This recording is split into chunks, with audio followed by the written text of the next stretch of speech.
வணக்கம் and welcome to meals and memories. இன்றைக்கி நம்ம மீல்ஸ் அண்ட் மெமரீஸில் ரொம்ப அட்டகாசமான சுவையில் மீல் மேக்கர் கட்லெட் தான் எப்படி பண்ணுறதுன்னு பார்க்க போகிறோம். ரொம்ப ஈஸியாக நம்ம பண்ணிடலாம்.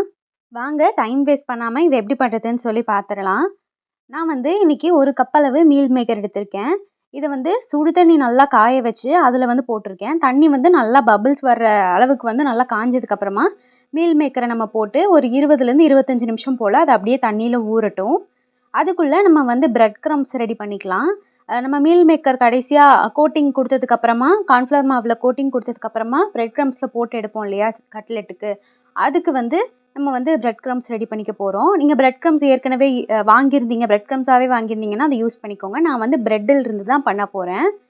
நான் ஓரங்களையெல்லாம் எதுவுமே கட் பண்ணாமல் அப்படியே சேர்த்துருக்கேன். நீங்கள் உங்களுக்கு தேவையில்லை, அப்படி உங்களுக்கு வேணாம் அப்படின்னு நினச்சிங்கன்னா ஓரங்களை கட் பண்ணிவிட்டு கூட சேர்த்துக்கலாம், ஒன்றும் பிரச்சனை இல்லை. இங்கே பாருங்கள், இந்த அளவுக்கு ஒரு மாதிரி கொரகொரப்பாக அரைச்சிக்கணும். நம்ம இதை அதுக்கப்புறமா ஒரு கடாயில் மாற்றிட்டு நம்ம அடுப்பை சிம்மில் வச்சுட்டு நம்ம நல்லா இதை ரோஸ்ட் பண்ணிக்கணும். நல்லா ஒரு மாதிரி நல்லா ட்ரையாக ஆகிரும். இப்போ கொஞ்சம் வெட்டாக இருக்க மாதிரி இருக்கும். அது நல்லா கம்ப்ளீட்டாக ட்ரை ஆகிட்டு ஒரு மாதிரி நரன்ற மாதிரி வரும். அந்த ஸ்டேஜ் வரைக்கும் நம்ம நல்லா ரோஸ்ட் பண்ணிக்கணும்.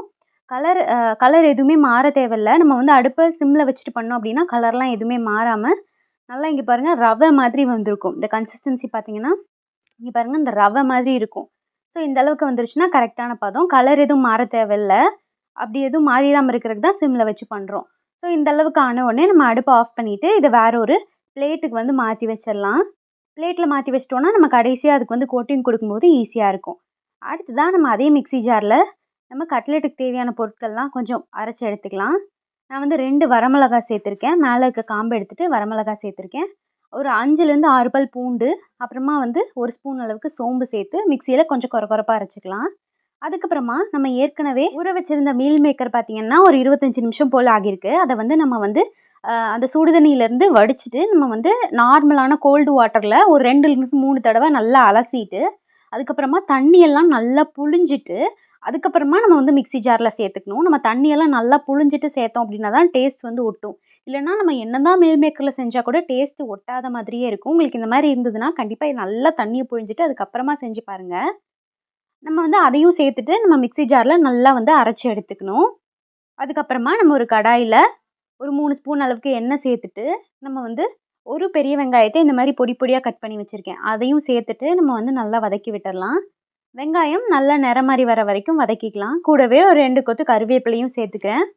கருவேப்பிலையும் சேர்த்துட்டு அதையும் நம்ம பொடி பொடியாக கட் பண்ணிவிட்டு சேர்த்துருக்கேன். சேர்த்துட்டு நம்ம இது எல்லாத்தையும் நல்லா வதக்கிக்கலாம். அடுத்ததாக நம்ம மசாலா சேர்த்துக்கலாம். 1 ஸ்பூன் அளவுக்கு மஞ்சத்தூள் சேர்த்துருக்கேன். சேர்த்துட்டு கூடவே ஒரு ஸ்பூன் அளவு தூள் சேர்த்துருக்கேன். அதையும் சேர்த்துட்டு நம்ம நல்லா இதை வதக்கி விட்டுடலாம். அடுப்பை சிம்மில் வச்சுக்கோங்க இந்த ஸ்டேஜில், இல்லைனா மசாலாலாம் கரிஞ்சு போயிடும்.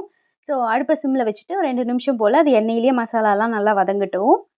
இதெல்லாம் நல்லா வதங்கினதுக்கப்புறமா நம்ம மிக்ஸி ஜாரில் அரைச்சி வச்சுருந்தோம்ல அந்த மிளகாய், பூண்டு, அப்புறமா மீல் மேக்கர் இதெல்லாம் போட்டு அது இல்லாமல் நம்ம மறுபடியும் இந்த கடாய்க்கு மாற்றிக்கலாம். மாற்றிட்டு நம்ம நல்லா இதை வதக்கி விட்டுறணும்.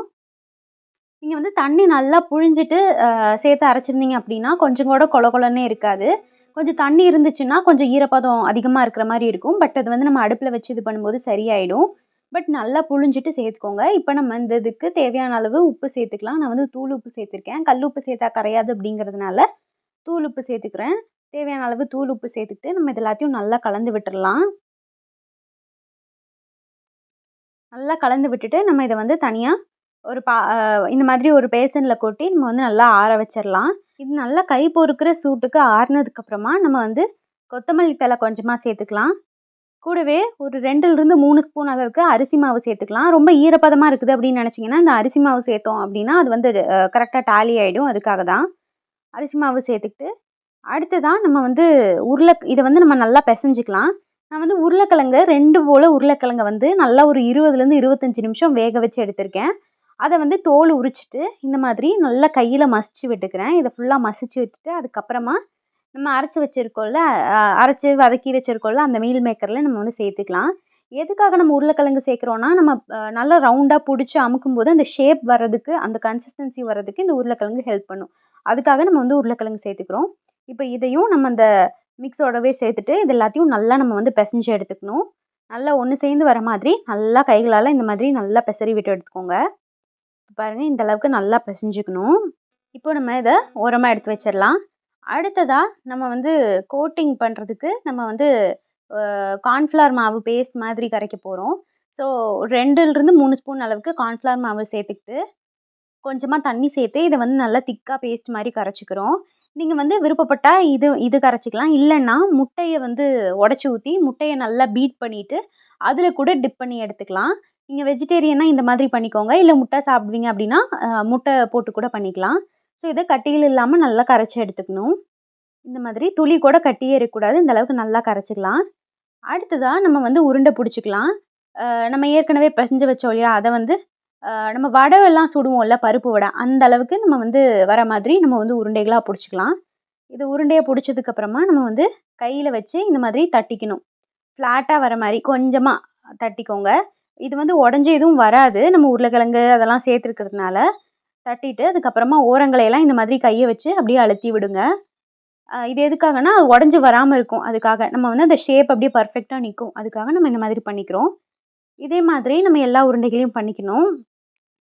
இப்போ இந்த அளவுக்கு பண்ணதுக்கப்புறமா நம்ம வந்து கார்ன்ஃப்ளவர் மாவு கரைச்சி வச்சுருக்கோம்ல, அதில் போட்டு 2 பக்கமும் நல்லா டிப் பண்ணி எடுத்துட்டு, அதுக்கப்புறமா நம்ம வந்து பிரெட் க்ரம்ஸ் ரெடி பண்ணி வச்சுருக்கோம்ல, அதில் போட்டு அதுலேயும் நல்லா 2 சைடுமே வந்து கோட் பண்ணி எடுத்துக்கிறோம்.